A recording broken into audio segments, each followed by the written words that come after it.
I'm going to show you a little bit about Pinterest in this video, which, if you haven't heard of it, is a new social media site that's all about creating collections on a certain topic. It's very visual based because when you're pinning things, it goes by pictures. And I think it's really going to take off. There's already a lot of people on there. It's one of the more interesting social media sites out there, I think, because of the visual representation of everything. And right now, you have to kind of apply to be on there. So when you go to Pinterest.com, just there'll be a big button that you can register. And it took me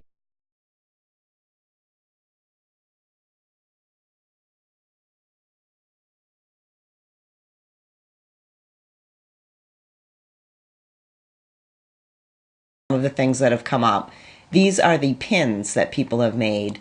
You can also search on boards, and you'll see there's only a couple of dog training boards.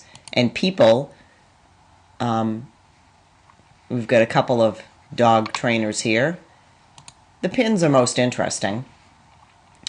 And you can see that it's kind of similar to Facebook here, because for each pin, you can repin it on your board. I have a separate video that I'm going to show you all about creating your own boards and repinning stuff. You can like it and you can comment. And down here are the comments, similar to Facebook. And when you see something that you're interested in, you can click on it and it'll show you the pin. And interestingly enough, the information of the pinner is up here. You could follow this person if you wanted. You can follow their boards.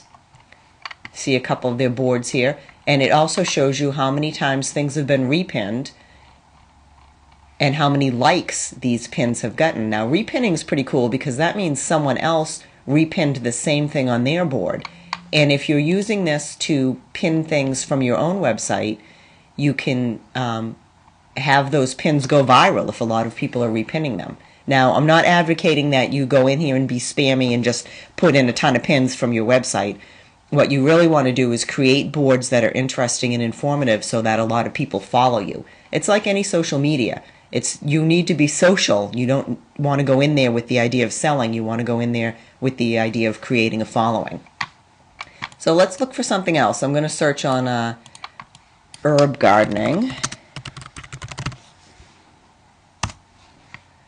And you can see all these cool things come up with all different herbs. Very interesting. And let's look at the boards. I think it's got a little problem with finding all the boards. It seems to only come up with two, no matter. I'm sure there's more than two boards on herb gardening. And if I click through here, I'll see this person's board that they've created, and you can see what they have all different types of herb gardens. It's a very interesting board, very informative, and you can click through. Let's see where this goes. To this website. So they're going around the web and finding things to pin and making boards. It's actually a lot of fun. It can be really addicting. So that's pretty much it. You can want to surf around on here and see what other people are doing, see how you can best utilize it, and make some friends and get some traffic to your website.